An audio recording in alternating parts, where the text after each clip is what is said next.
I'm second to none in my respect for theory and minds. But I'm wondering how we, as a network of traditions, of groups, of individuals, can organize together, how we can take this change in consciousness and make it real as a network. Okay, what does it mean for us to work together beyond today, magically? What does it mean for us to work together as a network, as a coalition of groups politically? Oh.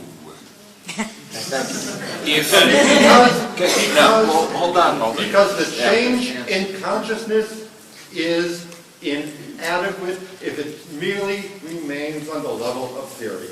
Mixing politics and religion is a bad idea if it's our religion just as much as if it's the fundamentalists. Right. Well, there's obviously going to be a difference of opinion here. Absolutely.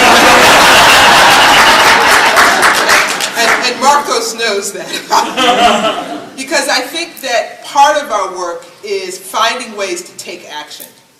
And we have examples of this that are within the realm of what is permissible for the 501c3s and C4s, and we have examples for those of us who don't have those type of bounds around our wrist.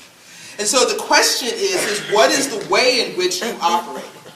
There are ways in which, for example, when I was part of the Unitarian Universalists, that we as a church used to take political stands. And what it means is you cannot participate in election politics. It does not mean you cannot make a political stand on issues of faith. And so we very much would march then in the Gay Pride March in D.C. as a political statement. It meant we went down for the hearings and we basically, spoke about the need for cleanup of the Anacostia.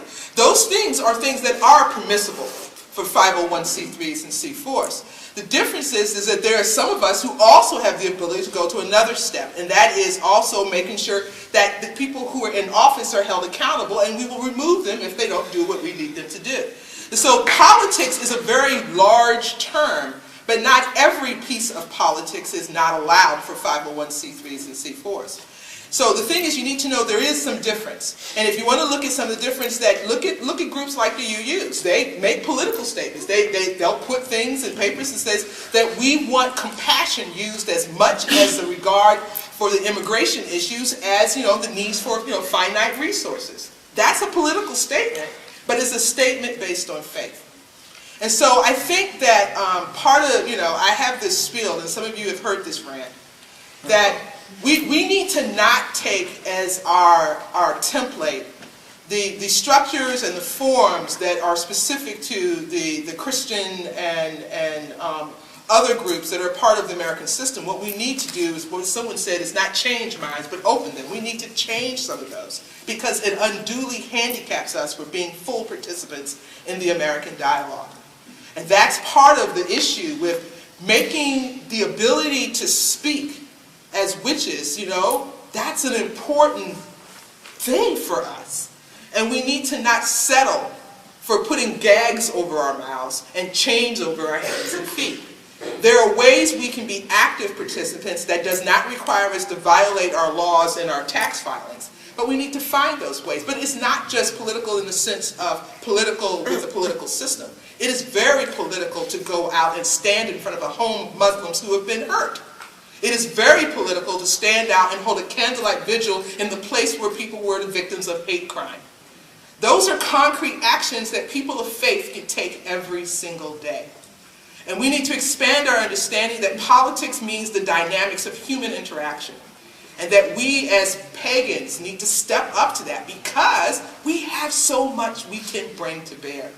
And examples of this is how we use spiral dances in the middle of actions. How we set up healing spaces for people who had gone to actions to come back and to release the toxins they had received. We set up, little sections. We put labyrinths in the middle of parks so people who had no idea what was going on after 9/11 could walk it and feel better. These are concrete things that engages people and they're real. And hopefully we will change our view of what it means to be a part of the national dialogue. If we're going to be citizens of this world and we're seeking to change this world, we need to understand that we need to be able to do it with the gags and the binds off. And so you as an individual can always take a stand. You may have some limitations on election stuff, but that does not mean you cannot speak about political views. So let us get clear on this and let us recognize that there is more we can do in all avenues. And so what bothers me about politics and religion is not because these people are speaking from their religion, it's because most of us don't. And that to me is a bigger issue. And if I remember one time we chided our minister to go down to a demonstration because we pointed out to her, it's not just Christians who have a opinion on this issue. And we got her down there for that. It's like we have a view on this too. And so I feel strongly, as you can tell. But it's one of my bugaboos. We need to take the gag off ourselves. We have a right for our views, our faith to be active part of who and what we are. And there are limits, just that there are limits on everything. But we need to understand what those limits really are and not what we imagine them to be. Off my soapbox. I'm jumping on it. Respectfully disagreeing with John Michael and cheering for Katrina. I'm getting tired of hearing the clergy shouldn't mess with politics because we get irritated because Pat Robertson shot off his ignorant mouth. Did we feel the same way when it was Martin Luther King? We don't need to silence Pat Robertson, we need to answer him. Yes. Yes.